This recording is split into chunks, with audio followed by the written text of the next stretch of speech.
Hi, welcome back. As you can see, we're in a new spot surrounded by some beautiful succulents, even this flowering Crassula tetragona in my hand. But we're not here for them today. We're here for my lovely friend next to me, Stigmochilus, also known as the leopard tortoise or a bergskilpad in Afrikaans. This is our largest species of Africa. Now, one of 13 species of tortoises found in South Africa, making us one of the countries with the richest amount of species in the world. You can see the beautiful markings on the shell, which is also where the Latin name comes from. And they love grass and succulents. That's why we have these beautiful plants in here. A lot of nutrients for them. And in captivity, they can easily reach ages of 35 to 75 years.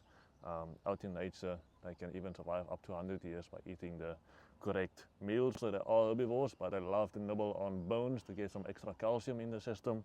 This beautiful lady is one of 4 mountain tortoises we have in the enclosure. Especially built for them. You can see the lovely rocks we have in here. It's creating some cave systems where they can hide in and away from the sunlight or rain when they need to cool down a bit.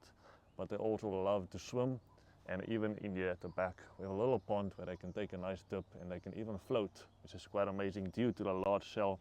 They have a large lung space inside to give them some buoyancy, so they can float and swim or just take a nice soaking bath in the water when it gets a bit too warm here. And mentioned we have 4 in here. 1 male, 3 females. I think it's quite a lucky male.